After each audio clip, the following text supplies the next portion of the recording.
જય શ્રી કૃષ્ણ ફ્રેન્ડ. આજે હું તમને છે ને મારા ઘરે અજમાનો એક છોડ છે અને અજમાના છોડને મેં એવું બધા એમ કે એ છોડ છે ને એ ઓછું પાણી કે પાણી વગર પણ એ સર્વાઈવ કરી જાય.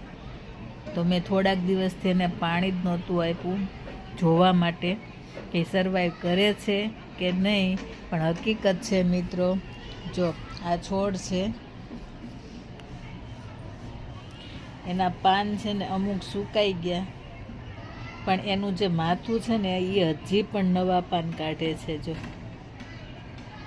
આ નવા પાન કાઢે છે ને આ અજમાનો છોડ છે, એ હજી એને નવા પાન કાઢે છે મિત્રો. એટલે મેં જોયું, આ મારા ઘરે 2 વર્ષથી છોડ છે, પણ મેં એક વિડીયોમાં જોયું હતું કે બહુ સરસ સર્વાઈવ કરી જાય, કે એને ઓછા પાણીમાં કે તમે 5-10 દિવસ બહાર મૂકીને વયા જાઓ. કેમ કે મારી તબિયત સારી નહોતી અને હું થોડાક દિવસ બહાર ગઈ હતી, તો આ છોડ સર્વાઈવ કરી ગયો.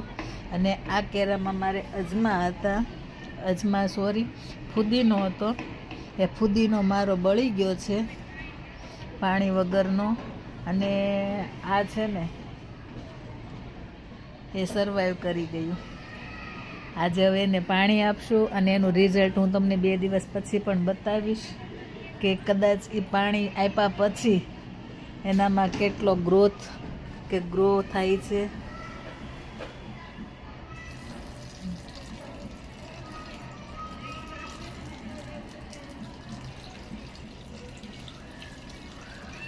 બહુ સરસ સુગંધ આવે છે. અને આ પાનમાંથી છે ને આપણે જે પિઝા ખાઈએ ને એની ઉપર જે સ્પ્રિંકલ કરીએ ને,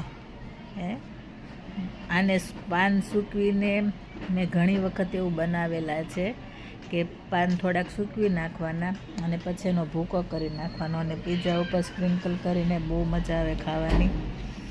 પણ આ બધા કહે કે તમે આ છોડને લોંગ ટાઈમ માટે પાણી કદાચ ન મળે ને તો એ સર્વાઈવ કરી જાય. અને એ વાત હકીકત નીકળી, કેમ કે મારી તબિયત બરાબર નહોતી, હું થોડાક દિવસ બહાર ગઈ, તો મારો જે પુદીનો હતો એ બળી ગયો અને મારો આ છોડ છે એ સર્વાઈવ કરી ગયો છે મિત્રો.